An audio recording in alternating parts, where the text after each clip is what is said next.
Hi boys and girls, welcome to my summer read-along show. And as always, I have a lot of great things planned as we continue our journey reading The Evolution of Calpurnia Tate, written by Jacqueline Kelly. On today's show, we'll find out what's been happening in Callie's life. And finally, get some advice on just how does one knit with 4 needles. We'll take a look at her family's Thanksgiving meal, and if we have time, we'll make our own pie dough and savor one of Callie's recipes. So let's get started.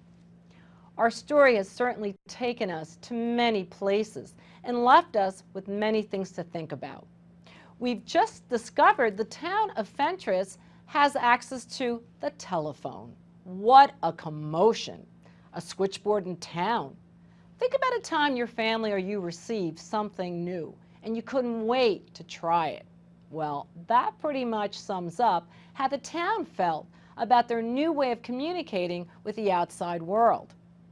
It's the same excitement we'd feel if tomorrow we were to take a flight to the moon, for goodness sakes. Then there was the grandfather's earnest attempts to make whiskey from pecans, only to find out his brew was tainted with, well, I'm not going to tell you with what. You'll have to read that part by yourselves. But I will tell you that he tasted the darn thing unknowingly. Yuck! Callie gets up her courage to reveal what she wants to be, and interesting reactions from both Harry and Lula, her best friend. I love the part when the grandfather tells Callie about famous women scientists. It was a huge revelation for Callie, and I think it opened her eyes to the possibilities. Then the lavish birthday party, complete with pony rides and fireworks. Did you think it was fair for the mother to celebrate 4 of her 7 children's birthdays all on the same day? I think her mother did a good job, actually, and she certainly had her reasons. There is so much more to share, but I want all of you to read the episodes for yourselves, while the rest of us take a moment to think back on the story. Her teacher now seems like a faded memory, and so does the summer firefly catching contest. As the story continues, it brings us to a favorite tradition, Thanksgiving. Before long, we'll be celebrating our own Thanksgiving. But for now, let's take a look at Callie's. Here is Callie's Thanksgiving meal, and as you can see, obviously they had the turkey, and what a commotion with Travis and the turkey. That's a great part to read. And from there, they have their smoked oyster stuffing. And here's an oyster. This isn't, it's opened up, and obviously this material would be cut up and then cooked in here. And this is the outside of an oyster shell, so you know what it looks like. They also ate something called sweetbreads. But in reality, sweetbread is not a bread. It's actually a gland from an animal. It could be the stomach, it could be the pancreas, or even a thymus gland. But it is cooked and it's supposed to be very tasty. They also had sweet glazed yams, not to be mistaken with sweet potatoes. They also had venison sausage, which is deer meat placed in sausage casings. They had their lima beans and wax beans, not to mention roast potatoes with skins. They also had spinach and onions, and it sounded just delicious. And after that, they also had something with stewed tomatoes and something called okra, which looks like a zucchini, but it isn't. And I've never tasted that, but it looked kind of interesting. There are pickled beets and cabbage and pork, and I think we've mentioned everything here. And of course, for dessert, they had their corn pudding, their lemon pie, their pecan pie. After all, they have acres and acres of pecan trees, apple pie, and a mincemeat pie. And that rounds up the family's Thanksgiving meal. Think about your own Thanksgiving celebration. What foods do you eat? Are they the same or different from Callie's? Draw a picture of your Thanksgiving feast with all the trimmings and send it to me. I'd love to know what your family does to celebrate Thanksgiving. You know, all this talk of food is making me very hungry. In fact, I have a surprise for you guys. So this is a surprise I brought you guys. Even though it's July, I have never had mincemeat pie. So I thought we would try it. And actually, it's not mincemeat, it's just plain mince pie. Apparently, mincemeat pie started back during the Middle Ages. And mince meaning to cut meat very finely. And probably it was beef. And mix it with various spices and dried fruits, and as the years have gone by, it's become less meat from what I understand, and more spices and dried raisins and apples and things like that. So we're going to try it and see what we think. So I'll take my paper dish, cut a little wedge, freshly baked.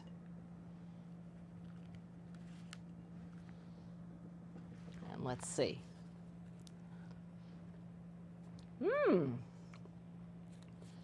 Boy, I can really taste the raisins in here.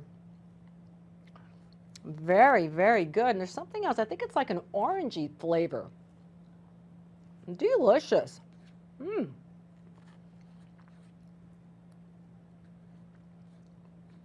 So, there you have it. Callie's Thanksgiving meal. And Christmas is just around the corner in our story, so we better hurry and get Callie some advice on knitting, or she won't have those socks ready in time. So guys, get your jackets on. We're going to hit the road.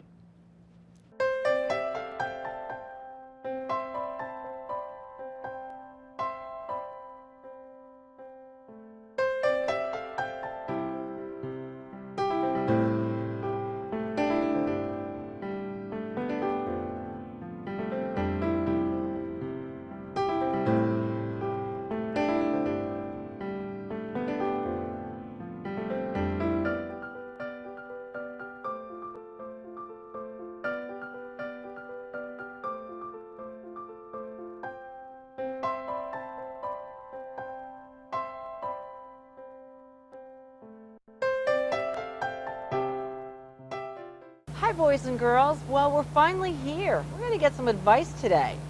I'm standing outside of a shop called Pins and Needles on Chambers Street in Princeton. I think we can help Callie knit with 4 needles. So guys, get a pencil and paper, start taking some notes. Here we go. Hi Kathleen. Hi, how are you? I'm great. Nice to see you. Nice to see you. We're so excited.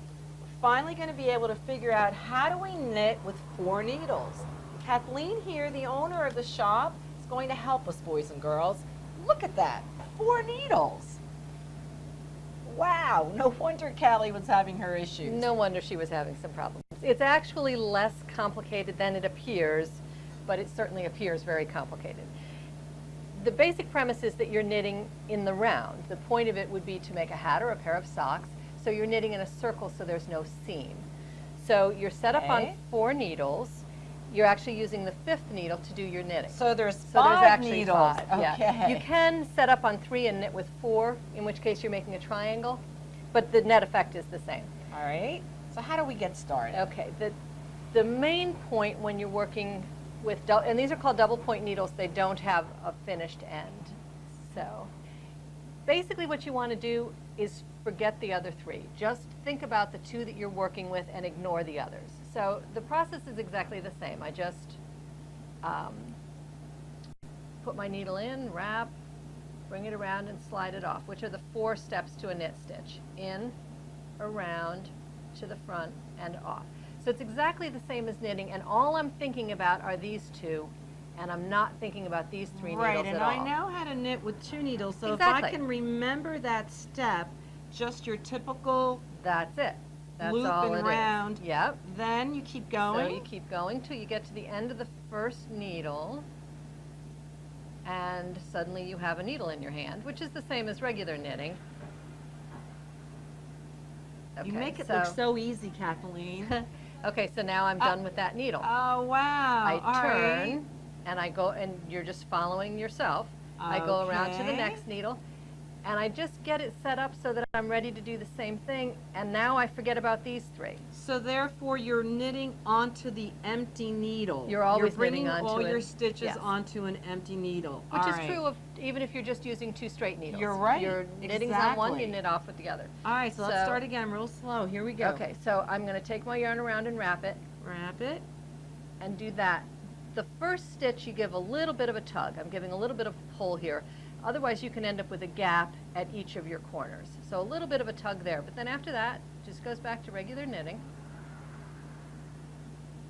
Now, to me, the interesting thing about knitting in the round, and I've never understood it and no one's ever been able to explain it to me, and I'm sure it's a physics thing, but if I'm knitting, normally I'm knitting stockinette stitch, which is what this works out like. Stockinette stitch ultimately gives you those nice V's. Oh yeah, Okay. I've seen that before. Yeah, if you're going to knit stockinette on straight needles, you knit one row and then you purl the other, which is just the inverse. You're coming in from the back, your yarn's in front. A little more complicated and a little slower, the purl stitch. But when you're knitting in the round, you don't ever do the purl stitch. You just continually do the knit stitch. So most people find knitting in the round a little faster because you're only knitting, you're not purling. Now why? Are you guys getting all this? It's There's a lot of yeah, information a lot of here. information. Great. More Keep than you going. need. No, More this than is you great need. for us. Keep going. So you just keep rolling along. I'm at the end of that row. I put Uh-huh. this needle in, bring my yarn around the back, Okay. give it that little bit of a tug, and just start knitting. And the important thing is just not to think about those 3 other Right. needles. So then, therefore, it would not have a pattern. It would just be continuous with those little V's, right? Oh, no, this is just getting started. Oh, we're just getting started, and yet Callie actually had a pattern to her Exactly. socks. I'm sure she now did. I know what she was up to. Okay, so- And great for us, our Jacqueline Kelly author really captured a wonderful hands-on activity. Boys and girls, keep taking your notes. There's more to come here. All right, Kathleen, keep going. This is just to knit in the round. So, and this would just be Just to stockinette knit in the thing. round. Right. If you're going to do a pattern, that's a whole nother can of peas All right, we'll that stop with comes the pattern. beyond that. All right, Exactly. okay. And then socks in general, I can show you a sock from downstairs, but you Yeah. typically have a little bit of rib, Okay. which is 2 knits, 2 purls, which naturally pulls together a little bit, so it holds on your leg. And then you may or may not have a pattern down your leg. Then, if you think about your leg, it comes down this way Right. and then it turns. Correct. Okay, so there's something called turning the heel, Okay. which is, we won't get into it here today, but very complicated. And an 11-year-old kid to be able to turn a heel on a sock, I can totally understand that kids did it then. It would be pretty rare now. Most kids get started knitting maybe 9, 10, 11, somewhere there, but we'll do lots of just straight knitting, scarves, hot pads, Right, headbands. right, Socks are right, pretty right, advanced knitting. right. And lots of adults never quite get as far as a sock. So there's much more to it, but I There's much more suspected to it, that. yes. I think our character definitely implied that. But this is wonderful for us. Sometimes just the 4 needles is the most confusing part. It's not that it's all that immensely complicated, but you can't be distracted at all. There's a whole lot of counting, and so It could be though that she maybe had actually stitched it as a tube. no, she Okay, didn't. so she In that did day, that. she did that. She did She did that. exactly Okay. that. I'm And trying I to think figure out a short, you know what? easy. Yeah, kids were they did handcrafts a lot more. Everyone did them. They started much younger, so by 11, she would be a pretty accomplished knitter. She probably started knitting at 6 or 7, where kids today don't start until they're a fair bit older. Right. Knitting is a pretty highly developed fine motor skill. I would which is- agree. Yeah, definitely. it is. But they just started earlier. It was part of life. Everybody did it. Sure. So any older sibling, any aunt, any mother could sit and show her how, sit with her stitch by stitch as she learned to knit. So we don't often have that. A kid may want to knit, but no one else in the house knits. Correct. So then it's just hard to get some traction. Right. Where if they've got somebody sitting with them every stitch as they're learning, and every time they have a problem, there's always Right. somebody there that can help straighten it out. Absolutely. Then your skills progress really quickly. So do you offer classes for Sure. children here? Yeah, we do. Oh, wonderful. Yeah. Did you hear that, guys? They offer classes here too. We hit the jackpot today. We do. Okay. Lynn teaches our kids classes. That's And we great. typically Didn't do know them that. 1 or 2 on 1. So 1 or 2 Okay. kids, and 1 teacher. So, All right, sounds good. You know? Wonderful. Thank you so was much. very and nice I have to see you. say, your shop is absolutely adorable. Thank the you. colors and the yarns are beautiful. It's Thank fun. you We have so a good much. time. Appreciate Thank you for it. stopping by. All righty, and I think we can go. I think All we've right. learned a lot today, and now we can rest assured our character Callie will definitely be knitting those socks for her family as their Christmas gift. And here's a glimpse of our last show. We'll find out if Callie has solved her problem of becoming a lady, the Christmas gift that left her in utter shock, and what her New Year's resolution was. Well, sort of. But I won't give too much more away. So if you're watching, pick up a copy of The Evolution of Calpurnia Tate by Jacqueline Kelly and catch up to the rest of us as we end the show with a huge surprise. You're going to have to watch to find out what it is. Let's see now. Chapter 25, Christmas Eve. I would almost as soon believe with the old and ignorant cosmogonist that fossil shells had never lived, but had been created in stone as to mock the shells now living on the seashore. See you guys.